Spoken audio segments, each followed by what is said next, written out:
Atom bomb? What atom bomb? According to underpaid US scientists, the atom bomb exploded in 1945 like this exactly, when new projectile rings made of 30.5 kilograms heavy uranium-235 were mechanically pushed about and then again mechanically pressed into 6 target rings. So, 30.5 kilograms of uranium-235 thrusted via the wolfram carbide disc projectile and the steel back of the projectile, which in turn accelerated through the cordite propellant charge and through 4 plutonium-beryllium initiators, which were crushed over the plug by the projectile rings. All of this apparently started the magical nuclear procedure. This happened 600 meters above ground as the bomb itself dropped with 324.7 meters per second.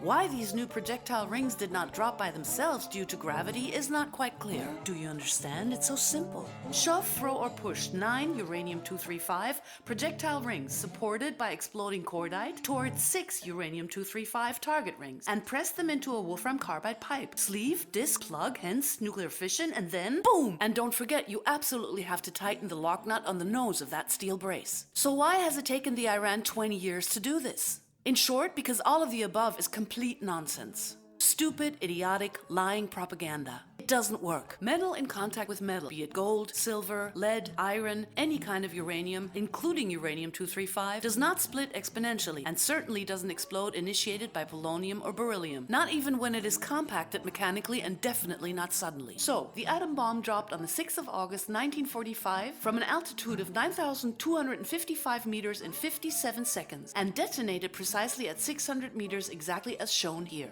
Would it have dropped for 2 seconds more, it would have hit the ground and would have been destroyed, and would have never exploded. Absolutely believable. Let's take a look at the places in which nuclear explosions allegedly took place.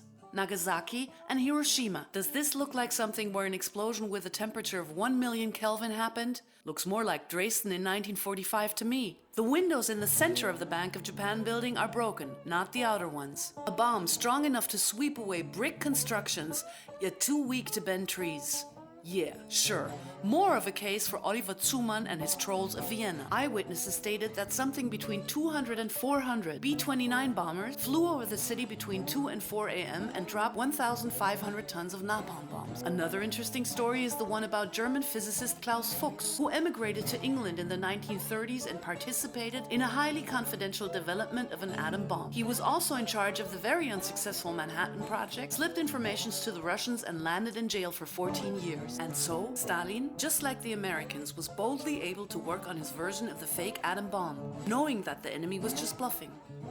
I'll just skip the idiotic part about Einstein and his E equals mc square. That stuff about matter converted into energy that brings forth a total of energy according to the mass multiplied by the speed of light times square. He's just another part of this dumbing down game, like all the other so-called scientists. For decades, the US and the Japanese governments have spent more than hundreds of millions of dollars to understand how the radiation of the nuclear bomb harmed the people of Hiroshima or Nagasaki. One version is that these bombs were never dropped. And where has it disappeared to? The radiation. Even stranger is the fact that the Big Five in the UN, those with permanent veto powers, all happen to be governments authorized to have nuclear weapons. But a rogue who thinks evil, I suppose. Please take a look at the B-61 atom bomb that has just been made steerable by the Americans for $1 billion, but still has immobile tail fins. Another fun fact, it's absolutely safe to take a ride around in a hangar full of atom bombs for publicity. Not at all dangerous, especially when it's old, overweight, and poor-sighted military doing it. The conclusion? In order to cover up the truth about nuclear bombs, the US government created CCD, Civil Censorship Detachment, right after the occupation of Japan. CCD was confidential. No one was to know that there was censorship in Japan.